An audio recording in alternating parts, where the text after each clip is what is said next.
Afternoon students, welcome to my YouTube channel the mathematics.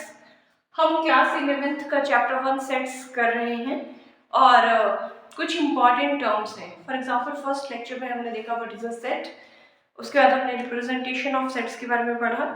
आज हम important terms of sets के बारे में जानेंगे क्या क्या होती है। So there are few important terms of sets are that is important terms जो हम सेट्स चैप्टर करते हुए जिनकी बात करेंगे। So the first term is number one is empty set. Empty set, इसका दूसरा नाम होता है नल सेट और एक और नाम से इसे बुलाते हैं, दैट इज वॉइड सेट। ठीक है, दैट इज वॉइड सेट। नाम से ही क्लियर है, एम्प्टी सेट मतलब ऐसा सेट जिसमें कोई भी एलिमेंट ना हो। ठीक है, इट कंटेन्स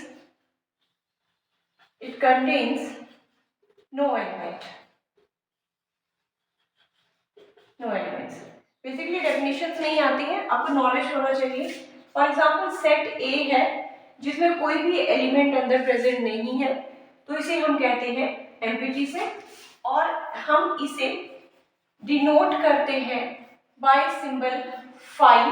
देख लीजिएगा, या ये फाई से डिनोट किया जाता है। लिखना कैसे है, लाइक दिस। ठीक है, फाई और सिंबल कर्ली ब्रैकेट्स में, अंदर इसमें कोई एलिमेंट नहीं होगा। सो इसकी इस तरह से इसे डिनोट किया जाता है एम्प्टी सेट को। एम्प्टी नल या वॉइड सेट ऐसे सेट होते हैं जिनमें कोई भी एलिमेंट प्रेजेंट नहीं होता है, that set is known as empty set.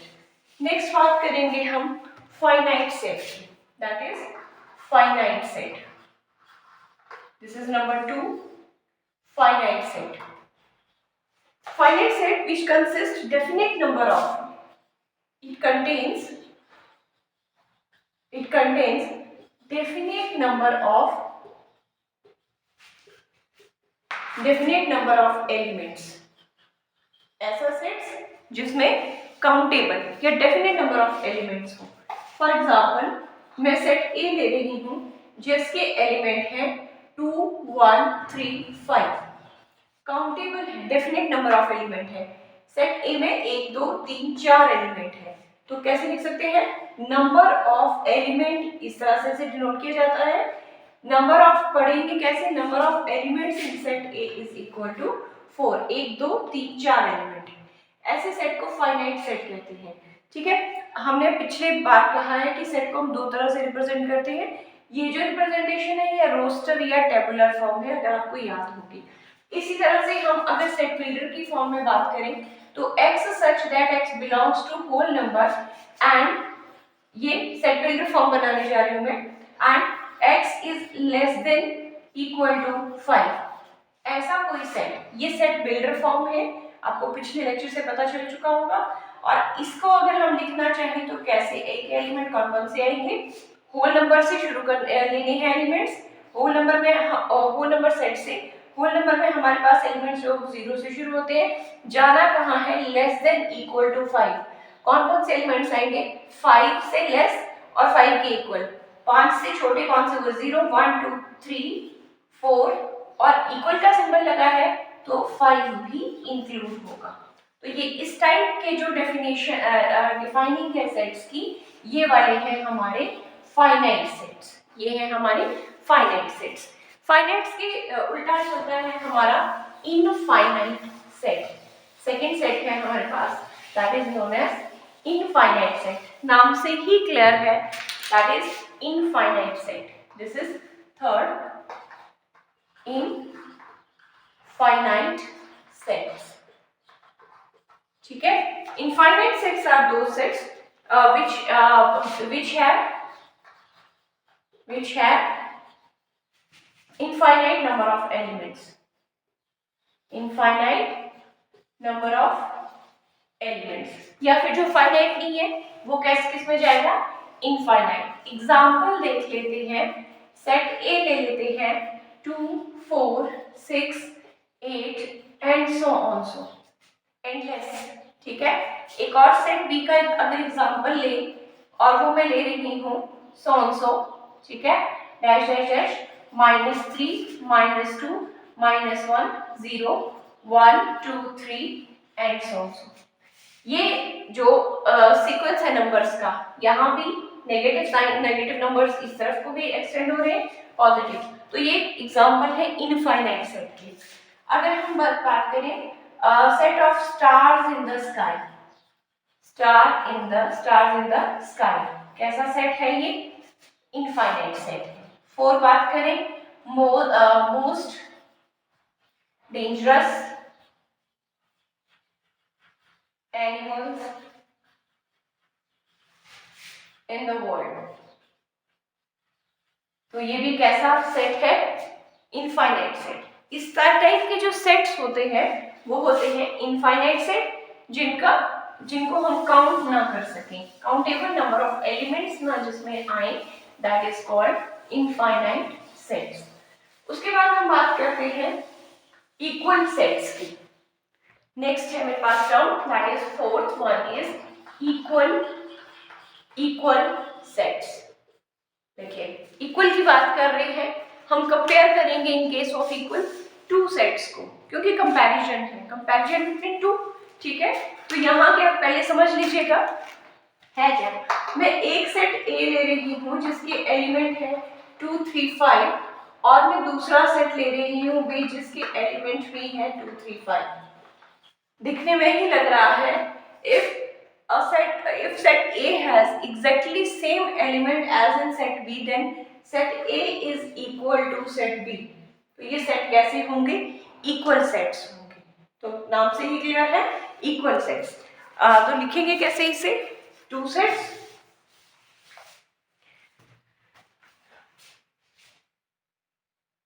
A set A is said to be equal to set B if they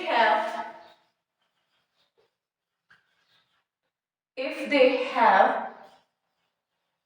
exactly same elements, if they have exactly same elements। Example ले लेते हैं, मैंने set A के elements ले लिए A B E और F.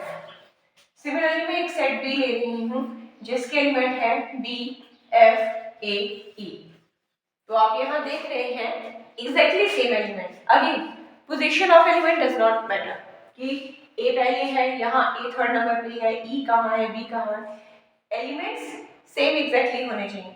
यहाँ 4 है, यहाँ 4 है, मतलब नंबर ऑफ एलिमेंट्स यहाँ 4 है, नंबर ऑफ एलिमेंट्स यहाँ भी 4 है, दोनों में सेम है।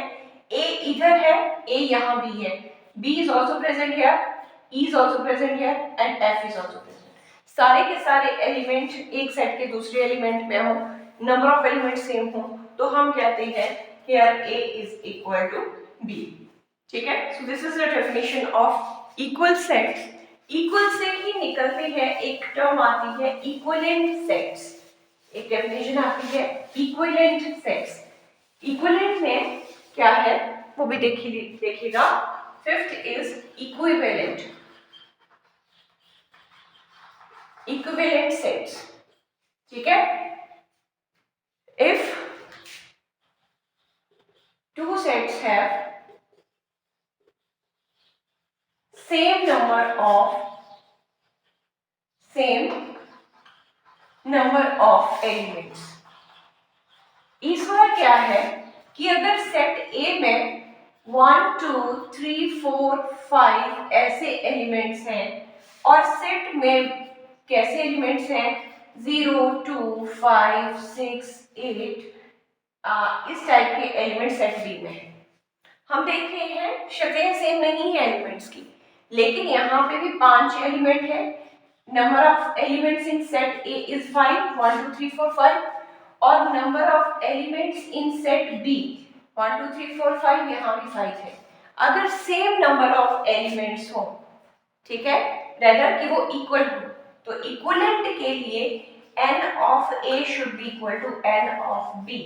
ये हो, उस केस में हम कहते हैं दो सेट्स जो है वो इक्विवेलेंट सेट है। बहुत फर्क है इक्वल और इक्विवेलेंट सेट में, ठीक है।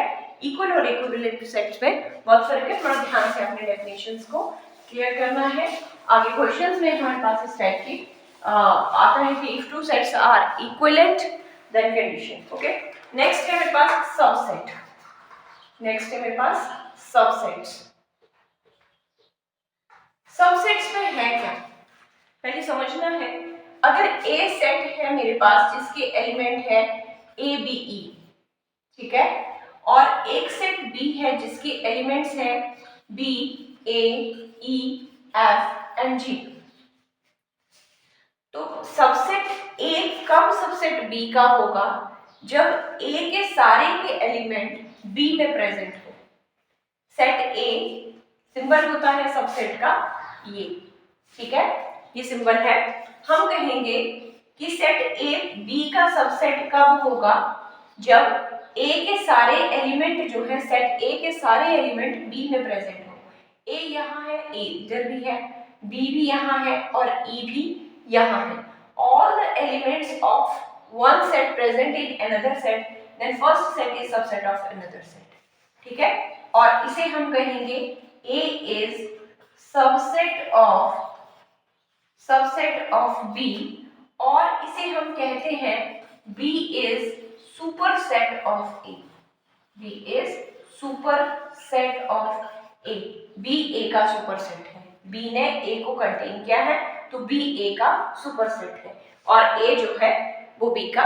मैथमेटिकली में देखिए किस तरह से इसे डिफाइन इन मैथमेटिकल फॉर्म में क्या कहेंगे कि इन जनरल अगर मैं कहूंगी ए कोई element is present in set A, this employees ये जो ए है वो बी में भी होना चाहिए। ए अगर यहाँ है तो ए बी में भी होना चाहिए।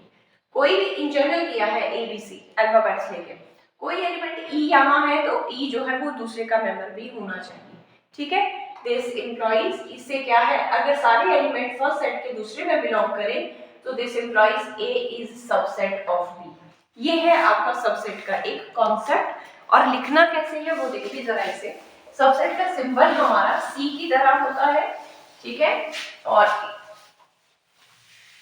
इसके बारे में क्या लिखेंगे हम, a set A is said to be, that is a set A is said to be subset of set B, ठीक है। सेट A जो है वो B का सबसेट होगा, ठीक है। if every element